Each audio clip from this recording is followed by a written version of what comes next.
갈라디아서 3장 6절로부터 11절 말씀까지 기록하겠습니다. 아브라함이 하나님을 믿음에 그것을 그에게 의로 정하셨다 함과 같으니라.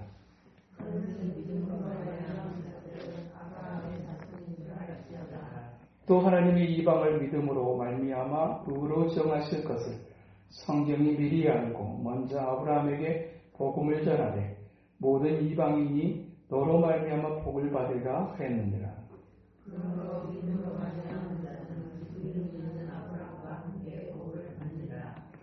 무릇 율법 행위에 속한 자들은 저주 아래 있나니 기록된 바 누구든지 율법 책에 기록된 대로 모든 일을 행상 행하지 아니하는 자는 저주 아래 있는 자라 하였습니다. 하나님 앞에서 아무도 율법으로 말미암아 의롭게 되지 못할 것이 분명하니 이는 의인은 믿음으로 살리라 하였으나. 아멘. 9절에 그러므로 믿음으로 말미암은 자는 믿음이 있는 아브라함과 함께 복을 받느니라 그랬습니다. 믿음의 삶을 살아간다라고 하는 것, 그것은 우리가 하나님과 관계되어지는 삶을 살아간다라고 하는 것을 의미합니다. 하나님과 상관없던 우리가 이제는 하나님과 상관이 있어지고 하나님과 관계를 맺으며 살되 특별하게 하나님을 아버지라고 부르는 인생을 살아가는 것, 그것이 믿음의 삶, 믿음의 요정이라고 할 수 있습니다. 하나님께서 우리를 부르실 때 우리가 믿음으로 반응하게 될 때 어떤 일이 나타나는가 하는 것을 믿음의 조상인 아브라함을 통해서 우리에게 잘 보여주시는데, 하나님께서 부르시는 그 부르심 앞에 믿음으로 반응했던 아브라함에게 주셨던 하나님의 세계는 새로운 가능성의 세계였습니다. 70이 넘도록까지 아들 하나 가지지 못하는 채로 그저 좋은 아버지가 되고 싶었던 그의 소망에도 불구하고 아들조차도 없는 채로 그냥 그렇게 우상숭배로 가득한 땅에서 살다가 죽을 수밖에 없었던 그 아브라함에게 찾아오신 하나님, 너의 본토 친척 아버지의 집을 떠나 내가 너에게로 지시하는 땅으로 가라고 말씀하시면서 하나님께서 아브라함에게 하셨던 양은, 이제 약속은 믿음으로 반응하는 자에게 하나님께서 어떤 일을 행하시고 어떤 가능성을 말씀하시는가 하는 것을 우리에게 이제 듣게 하시는데, 그것은 새로운 땅, 새로운 자손, 새로운 이름, 새로운 사명의 삶을 살게 한다라는 것입니다. 하나님의 부르심 앞에 믿음으로 반응을 했더니 그 믿음으로 반응했던 그 결과가 새로운 땅을 향하게 하고 새로운 자손을 꿈꾸게 하고 그리고 새로운 이름을 가지고 그리고 새로운 사명을 향해 나아가는 삶으로 하나님께서 바꾸셨다라는 사실입니다. 믿음으로 산다라고 하는 것은 어떤 것인가 라고 하는 것을 아브라함을 통해서 보게 되어지는데, 사실 믿음으로 산다라고 하는 것이 생각처럼 그렇게 간단하지는 않고 순탄한 과정만 있는 것은 아니라는 사실을 우리가 아브라함을 통해서 보게 됩니다. 하란 땅을 떠날 때 그의 나이가 75세였음에도 불구하고 자식 하나를 얻는데 25년의 세월이 필요했었습니다. 아브라함의 나이 99세, 그의 아내 사라의 나이 89세, 내년 이맘때쯤에 네가 아들을 낳을 것이다 라고 말할 때 사라가 웃었다고 했습니다. 내가 이미 경수가 끊어진 지가 이미 오래됐고 곧 내가 육체를 통해서 내가 자식을 낳는다라고 하는 것은 상상할 수 없는 그런 상황인 것을 누구보다도 잘 아는 사라가 하나님의 천사를 통해서 하시는 그 말씀을 듣고 사라가 웃었습니다. 이 웃음은 그냥 실소입니다. 그냥 헛웃음. 아유, 무슨 그런 일이 있겠습니까? 그때 하나님께서 이 사라의 의심을 몰아내 주시기 위해서 하셨던 것은 하나님의 말씀이었습니다. 그 하나님이 하셨던 말씀이 무엇이었느냐? 창세기 18장 14절을 보니까 여호와께서 능히 하지 못하실 일이 있겠느냐.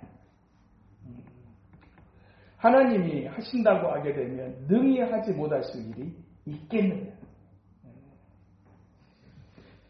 기한이 이를 때 내게 다시 내가 돌아오게 될 텐데 그때 너에게 아들이 있을 것이다. 사랑 안에 있었던 의심을 이제 제거하시는데 하나님의 사용하셨던 방법은 하나님의 말씀을 주시는 것이었습니다. 우리가 예배를 드리면서 하나님의 말씀을 접촉한다라고 하는 것은 그것은 우리 안에 아주 놀라운 일들을 일어나게 하는 것인데 어떤 우리의 삶의 상황과 환경을 바꾸는 것 전에 우리 안에 하나님께서 먼저 믿음을 일으키시고 우리의 눈에 어떤 것도 보이지 않을 때라도 이 말씀 앞에 우리가 접촉되어지게 될 때 하나님은 우리 안에 꿈을 꾸게 하시고 새로운 가능성을 향해서 우리의 마음이 열리게 하시고 그리고 무엇보다도 믿음이 들어가게 하시는데 그 믿음으로 반응하게 될 때 하나님께서 그 아브라함의 삶을 놀랍도록 축복하십니다. 아브라함을 향해서 이제 아브라함이 받았던 복을 보면서 우리가 이제 보게 되는 믿음은 어떤 원리 속에서 진행되어지는가 하는 것을 우리가 보게 되는데 믿음은 나이를 초월합니다. 믿음은 또한 과거를 초월합니다. 중요한 것은 아브라함의 나이가 몇 살이냐라고 하는 것이 하나도 중요하지 않다는 겁니다. 사람이 볼 때는 아이고 이 나이에 무슨 아이고 상상할 수 없습니다. 그렇게 말할지 모르지만 하나님께서 아브라함을 통해서 하셨던 그 생명의 역사는 그의 나이 100세 때 나타났어요. 또한 아브라함을 통해서 우리가 보게 되는 믿음은 과거를 초월합니다. 사실 그냥 믿음의 어떤 그런 조상으로서 우리가 막연하게 생각하지만 사실은 아브라함은 70세가 넘을 때까지 70세가 될 때까지 우상숭배하던 삶을 살았던 사람이었어요. 늙어서 믿음을 가지며 산다라고 하는 것이 얼마나 쉽지 않은가 하는 것을 보게 됩니다. 젊은 날에 갖는 믿음보다도 나이가 들어가지고 교회 다니고 나이가 들어가지고 신앙생활을 잘하는 것이 진짜 낙타가 바늘기 들어가는 것처럼 어려운 일입니다. 왜 그럴까요?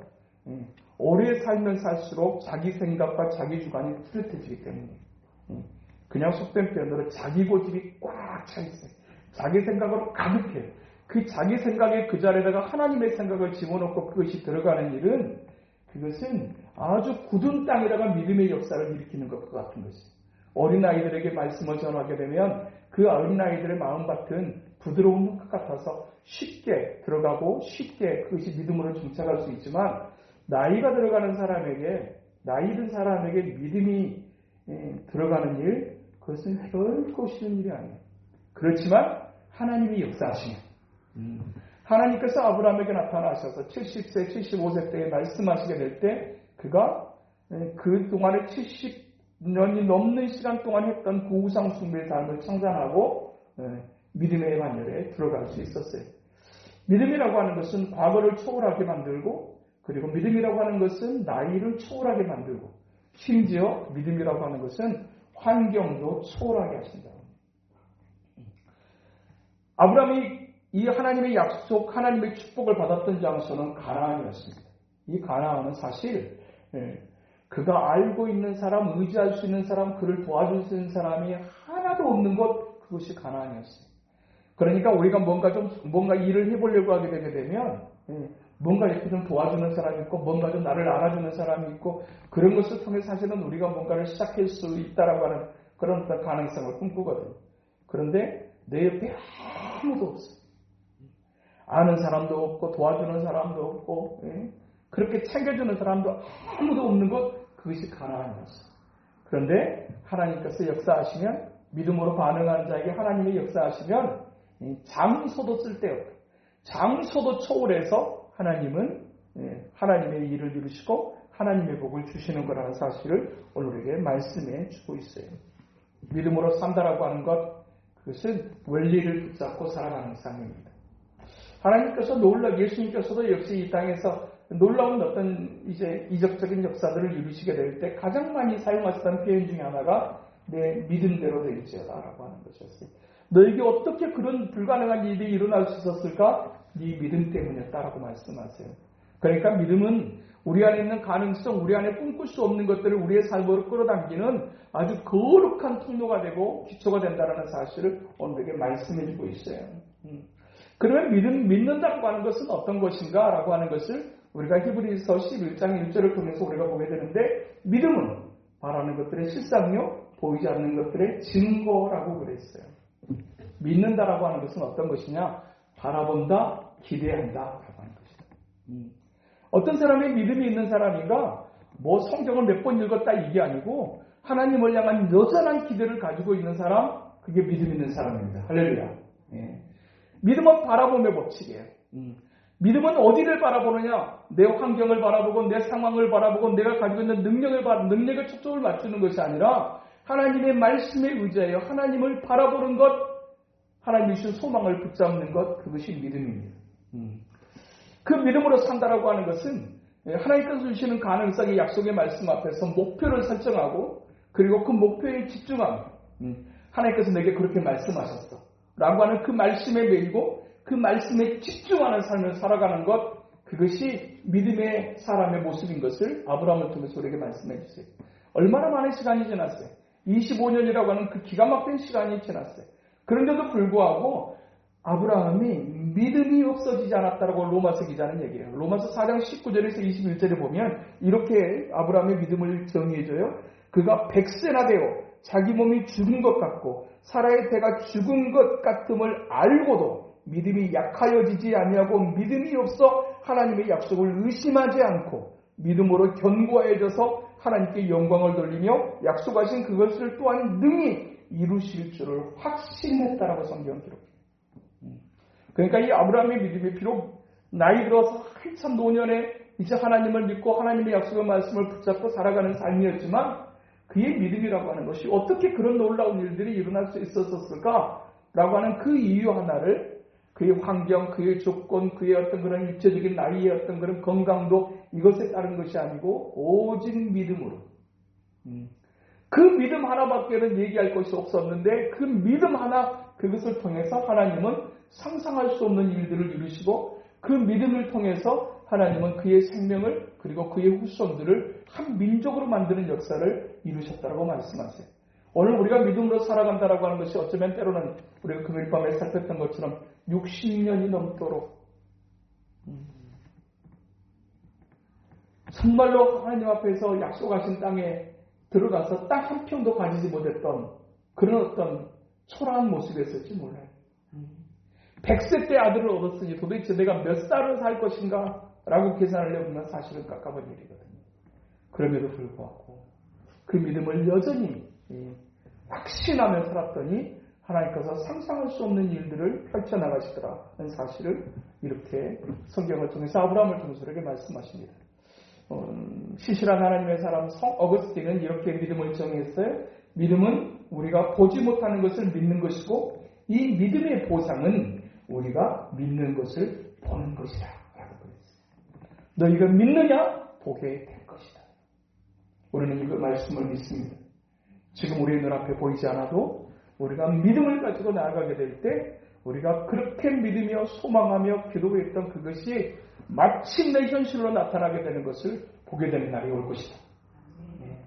우리는 이것을 믿으며 오늘 또 우리에게 주어진 어쩌면 초라한 어떤 그런 삶의 현장을 우리는 여전히 지키며 또 하나님 앞에서 소망을 가지고 살아가는 것입니다.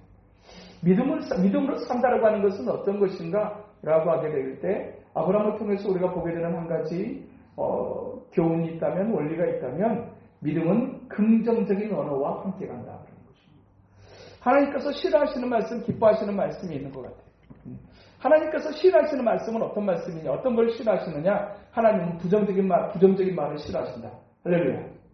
부정적인 말을 싫어하세요. 예수께서 제자들과 함께 시내산으로 이제 산으로 올라가셨다가 호렙산에 이제 변화산상에서 내려오셨을 때 그때 아래에 있던 9명의 제자들이 귀신 들려서 이리저리 넘어지는 아들을 가진 아버지의 그 부탁을 받고 그 아들을 고쳐보기 위해서 막 애를 썼는데 정말로 많은 애를 썼어도 그 아이가 전혀 변화하지 않고 귀신이 떠나가지 않아요. 그래서 예수님을 믿는 사람들에게 가게 되면 뭔가 있지 않을까라고 하는 기대를 가지고 왔던 아버지가 너무 실망하고 낙심이 천만되어서 그렇게 이제는 더 이상 소망을 가질 수 없나 싶었을 때 예수님이 변화산에서 내려오십니다. 그때 제자들에게 너무 실망했던 그 귀신 들린 아이의 아버지가 예수님에게 이렇게 말합니다. 혹시 하실 수 있거든. 혹시 하실 수 있거든. 우리를 불쌍히 여기셔서 좀 도와주십시오 라고 얘기합니다. 그때 예수님께서 아주 꾸짖듯이 말씀하셨던 말씀이 무엇입니까? 할 수 있거든요. 이게 무슨 말이냐? 믿는 자에게는 능히 하지 못할 일이 없느니라. 단호하게 이 말씀을 하시게 될 때 이 아이의 아버지가 무릎을 딱 꿇습니다. 주여 내가 믿나이다. 그 믿습니다라고 하는 이 고백의 기초로 예수님께서 귀신 들렸던 그 아들의 병을 치유하셨던 것입니다. 사람의 힘으로 이뤄낼 수 없는 것들이 어떻게 가능할 수 있을 것인가? 상상할 수 없는 일들이 어떻게 일어날 수 있을 것인가? 그 가장 중요한 기초 근거는 우리의 믿음이라고 말씀하고 있어요.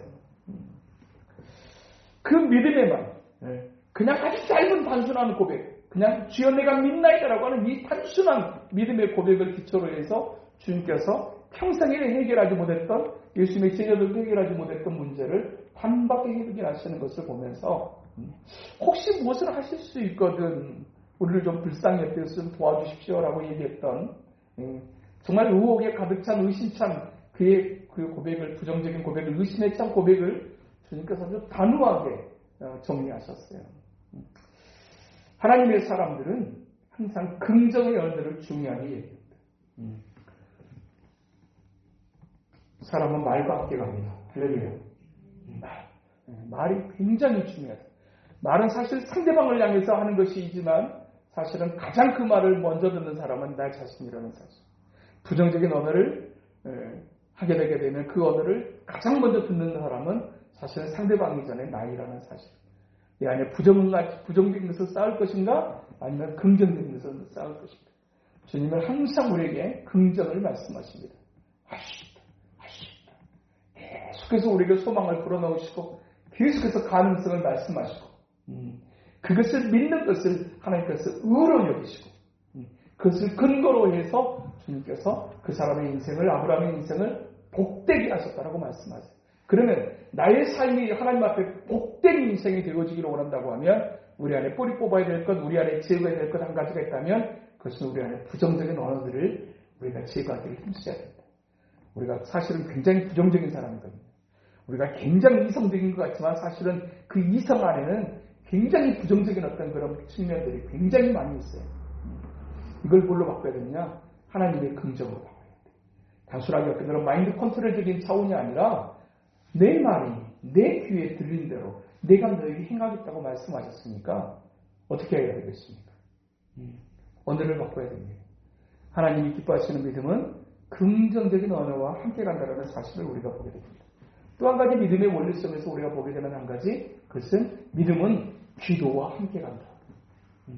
뭐 별스럽게 교회를 몇 년 다녔다 이것을 자랑할 것이 아니고 내가 하나님 앞에서 믿음이 있는가라고 하는 것이 중요한 것인데 그 믿음은 어디서 확인될 수 있어야 되느냐? 하나님 앞에 기도하는 우리의 시간, 우리의 삶을 통해서 확인할 수 있어야 돼요. 기도의 분량이 믿음의 분량일 수 있어요. 어떤 사람이 기도하느냐? 하나님을 믿는 사람이 기도해요. 어떤 사람이 기도하느냐? 하나님을 향해 기대하는 사람이 기도해요. 기도한다라고 하는 것은 말한다라고 하는 거거든요. 하나님 앞에 부탁한다라고 하는 거거든요. 우리는 아무데나 부탁하지 않아요. 우리가 뭔가 기대할 수 있을 만한 곳에다가 부탁합니다. 하나님을 믿는다라고 할 때, 하나님을 향해서 기대한다라고 하게 될 때 그것은 또한 어떤 모습으로 나타나게 되는가? 기도하는 모습으로 나타나요.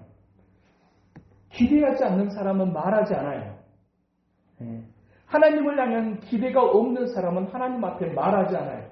하나님 앞에 말하는 것은 무엇입니까? 기도예요. 기도는 말하는 거예요. 기도는 하나님 앞에 이야기하는 거예요.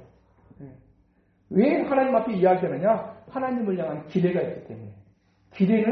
기도면서 기도는 곧 믿음이에요. 그래서 하나님 앞에 쓰임받았던 하나님의 사람들은 한결같이 기도하는 사람들이었어요. 기도를 어떤 막 아주 그냥 뭐 열정적인 어떤 열성 분자처럼 그냥 따로 구분해서 취급하려는 어떤 아쉬운 그런 경향들이 한국 교회를 어느덧 휩쓸더니 어느덧 교회 안에 기도하는 사람이 없어졌어요. 기도하는 시간이 줄어들었어요. 기도원의 사람들이 없어졌어요. 기도원에 가게 되면 뭐가 문제고 막 여기 얘기하고 기도하는 교회에서 막 시끄럽게 막 기도하는 사람들이 어쩌더라고 막 얘기하더니 나중에는 어떻게 됐느냐? 교회 안에 그런 사람들이 점점 사라져요. 근데요, 진짜로 자기의 인생 속에 어떤 진짜 기가 막힌 일이 생길 때는 할 게 뭐밖에 없다? 기도밖에 없어요. 평상시에 기도하지 않았던 사람들이 그때 갑자기 기도하는 것이 가능할까요? 불가능해요. 막 얘기해서 막 아프고 막 어쩌게 되게 되면 진짜 내가 죽었으면 어디를 찾아가냐면요. 하나님을 찾아갈 수 있으면 좋겠지만 사실은 그게 그렇게 간단하게 평소에 막 뛰지 않았던 사람이 갑자기 뛰는 것이 잘 되느냐? 그렇지 않아요. 그러면 그 사람들이 할 수 있는 일이 뭐냐면 기도를 부탁하는 일이에요. 근데 우리가 어디다가 기도를 부탁합니까? 기도하지 않는 사람에게 기도 부탁하는 것은 있을 수가 없어요. 우리는 아무데나 부탁하지 않아요. 저 사람한테 얘기하면 기도해 주겠다. 뭐 기도가 하는 사람들이 뭐 시끄럽고 기도하는 사람들이 어쩌고 막 얘기해도 진짜 내 인생의 발등에 불이 한번 떨어져 보세요. 누구를 찾을 거예요? 내가 막 한번 안 하던 것을 막 하는 게 그게 될까요? 잘 안 돼요. 기도가 막 그렇게 막 생각처럼 막 될 것 같아요. 하고 나면 할 말이 없어요. 평상시 기도하지 않았던 사람들. 하나님 앞에 말을 자주 했던 사람들, 가까이 막 하고 말을 했던 사람들은 그렇게 기도하고 또 기도할 일이 생겨요. 기도가 얼마든지 가능해요. 근데 평소에 기도하지 않아요. 그 말은 사실은 기대하지 않는다. 기도의 시간은 믿음의 시간. 그리고 그 믿음은 항상 하나님께서 어떤 역사를 이루시기 전에 하나님은 그 안에 성령을 부으시고 그들로 기도하게 하시고 기도의 기초 위에 하나님의 역사를 이루십니다. 내 인생의 진짜 절명의 순간에 사실은 그 절명의 순간 또 어떤 절명의 순간도 있지만 서로의 기회도 있는 거거든. 그때를 놓치지 않는 비결이 뭐냐? 평상시에 기도를 잘 쌓아요. 훈련은 평상시에 해야 되는 거예요. 평상시에 훈련이 되어져 있지 않았던 사람들이 갑자기 힘을 쓰려고 하면 힘이 써지니까 절대로 안 써집니다. 잠깐 하고 나게 되면 금방 헐떡어 버려요. 헐떡이요. 그렇게 되어지는 거예요. 평상시에 훈련이 쌓이고 쌓여져서 어느 결정적인 순간에 나타나는 거예요. 결정적인 순간. 오늘 잠깐 쉬면서 그 배드민턴 하는 그 결승전을 잠깐 봤어요. 안세미하고 세계 2위 왕찌인가 하는 사람하고 배드민턴을 하는데 거의 막 쓰러져요. 얼마나 힘이 드는지 아주 그냥 치고 나서는 그냥 일어나지 못해.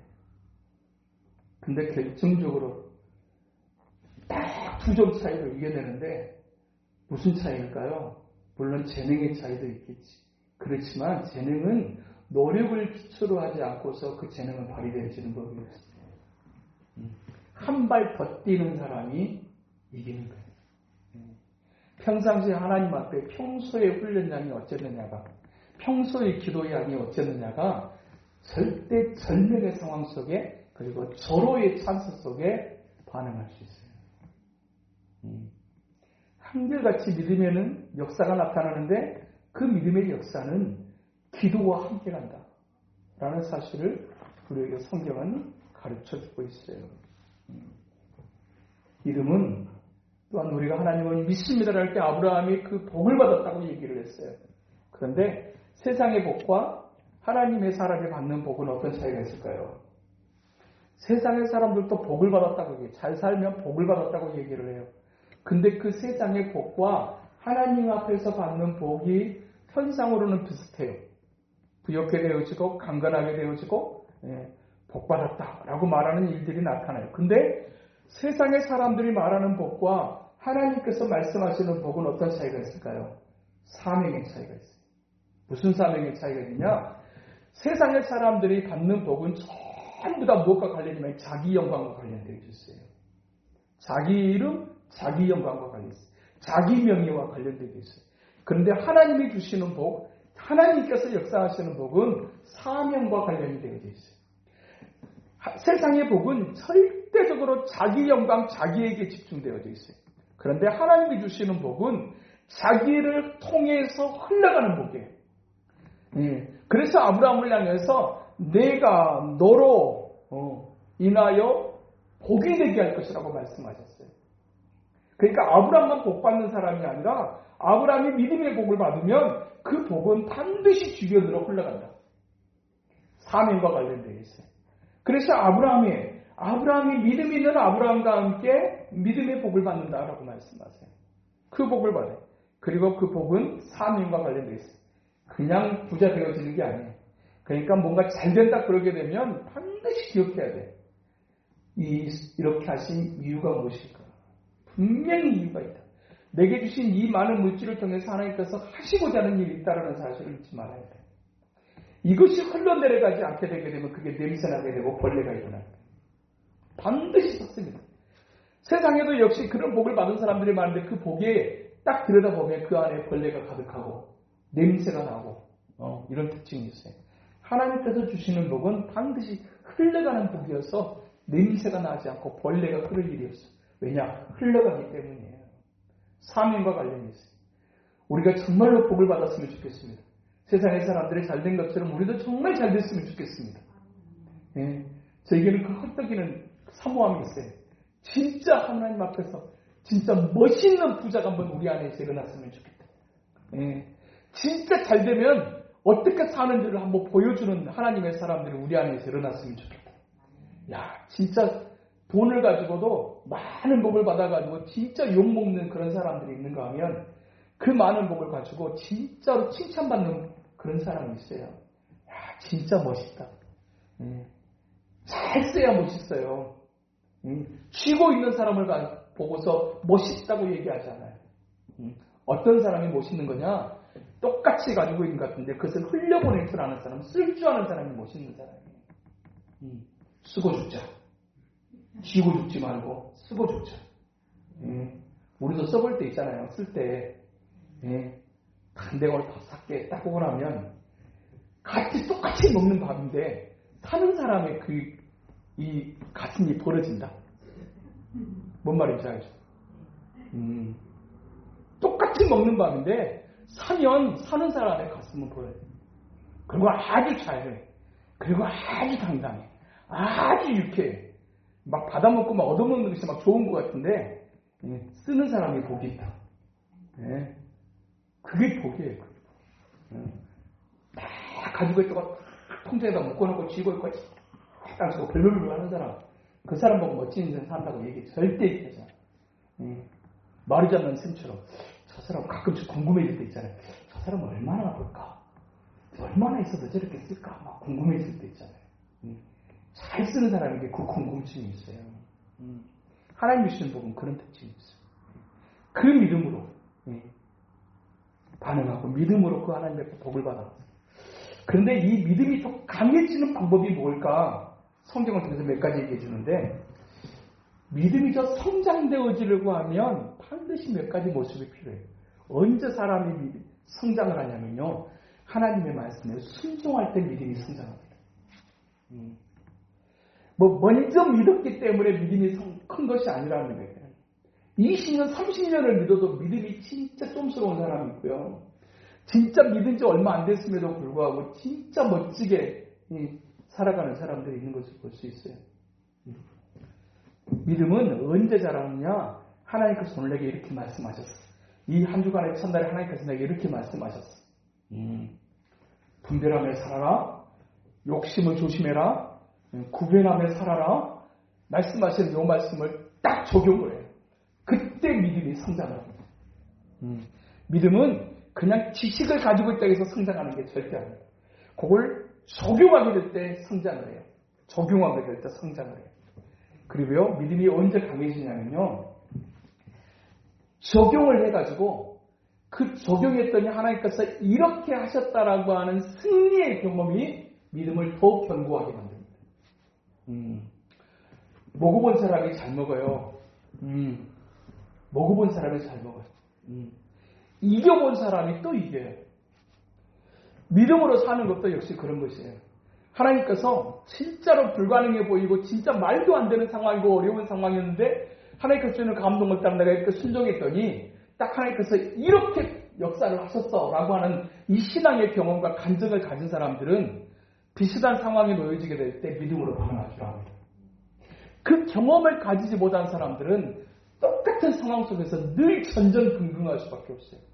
그런데 한 번 내가 적용해가지고 한 번 승리를 딱 해본 경험이 있는 사람들은 비슷한 상황이 왔었을 때 또다시 그 어떤 상황이 올 수는 있는데 그 상황 앞에서 두려워하거나 불안해하잖아요.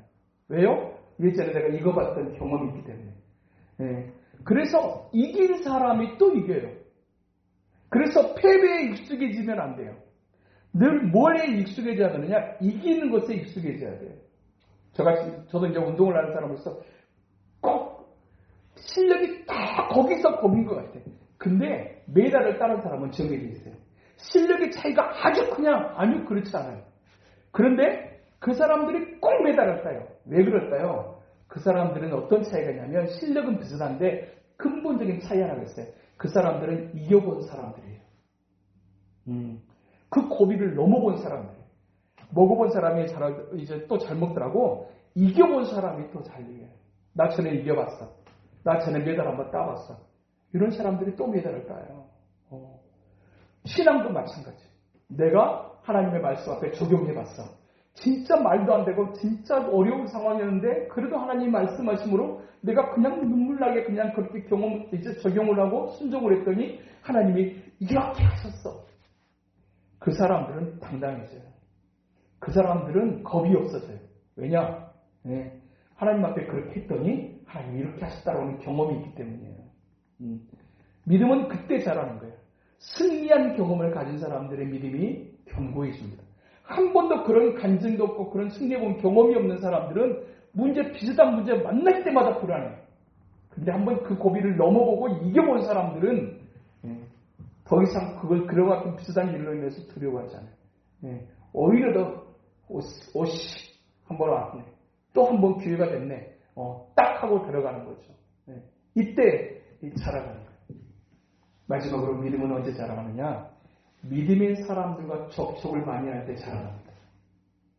그래서 우리가 어떤 모임을 하게 될 때, 특별하게, 저희들 같은 경우 이제 교육자 모임 같은 거 이렇게 하면서 이제 기도하게 될 때, 어떤 목사님들의 기도 속에, 저희들이 가끔씩 자주 하는 기도 속에 하나가 있다면, 저희들의 만남을 통해서 하나님의 은혜가 더하게 하시고, 저희들의 만남 속에 하나님이 주시는 영적인 도전을 받는 시간이 되게 해주셨어요.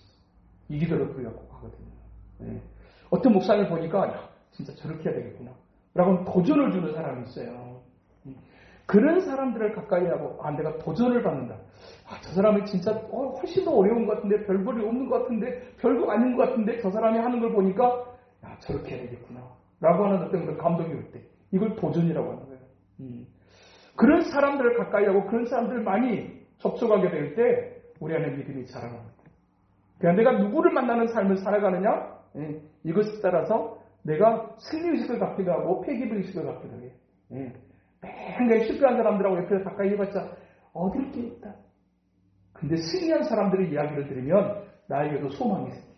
믿음으로 살아가지고 믿음으로 하나님께 살았더니 하나님께서 이렇게 역사하시더라고 하는 간증을 가진 사람들을 만나면 우리 안에 막 이게 있다니까 올라오는 게 있다니까 나도 좀 그렇게 되었으면 좋겠다. 이것도 믿음이다. 이게 믿음이 자라나는 거다. 믿음은 그냥 가만히 있어서 생기는 게 아니고 물론 믿음은 하나님께서 은혜로 주신 선물이지만 하나님 아버지 앞에서 특별하게 하나님 내 믿음이 더 커지게 예수님께서 제자들에게 일정한 믿음은 있었지만 늘 아쉬웠던 게 뭐냐면 너희가 어찌하여 이렇게 믿음이 적으냐 적은 것에 대한 탄식이 있었어요. 믿음이 아예 없지는 않았어요. 근데 너희 믿음이 좀 컸으면 좋겠다. 그래서 백부장의 믿음을 보고 주님께서 감동하시잖아요. 수로보니게 여인을 보고서 주님께서 감동하시잖아요. 주님의 산에 떨어지는 것을. 개를 또 주님의 산에 떨어지는 것을 먹습니다. 낮아진 자세로 주님 앞에 이 은혜를 구하게 되게 될 때, 네 믿음이라고 말씀하세요. 네 믿음. 다른 걸 성공하지 못해도 우리가 믿음에 먼저 성공할 수 있다면 그것은 삶의 성공으로 이어지게 될 줄로 믿습니다. 삶의 성공은 반드시 하나님의 사람들의 삶의 성공은 간증이 있다. 우리가 언제 신나냐면 간증할 때 신나요. 간증이 없는 사람은 막 얘기하면서 신날 일이 없어요. 우리 아이들이 우리 애가 막 이렇게 했다고 얘기할 때 신나는 간증. 뭐 세상 잘 되게 막 어디에 했다는 거 그걸 좀 더 지켜봐야 돼. 근데 막 믿음 안에서 살아가지고 믿음으로 하나님이 이렇게 역사했다고 이건 하나님이 책임지시는 거거든. 그건 흔들리는 일이 별로 없는 거거든. 이런 간증이 우리 안에 더 풍성해지기를 사모하고 우리의 삶 속에 우리의 가정 안에서도 그런 어떤 간증들이 더 풍성해지기를 사모하고 그것으로 해서 우리의 믿음이 더 견고해지고 더 커지고 자라나는 그 역사를 향해서 우리가 사모하며 또 이 한 주간도 믿음으로 살기를 힘쓰고 결단하는 우리 모두 되시게 되기를 주님의 이름으로 축복합니다. 그리고 하신 하나님 아버지 풍성한 삶을 위해서 우리에게 가장 필요한 또 한 가지 믿음에 대해서 오늘 또 듣게 하셨사오니 하나님 아버지 감사합니다. 하나님 아버지 참으로 하나님께서 우리에게 주시고자 하는 참으로 복 있는 삶의 기초 속에 믿음을 놓으시고 네 믿음이 너에게 그렇게 되게 하였느니라 라고 말씀하신 것처럼 우리의 믿음을 통해서 하나님이 놀라운 역사를 이루시기를 원하신다 말씀하셨사오니 우리 안에 있는 믿음이 더욱 견고해지게 하시고 우리의 믿음이 더 커져서 참으로 꽃을 피우고 열매를 맺는 우리들의 삶으로 이어질 수 있도록 주여 도와주시옵소서. 예수님 이름으로 기도합니다.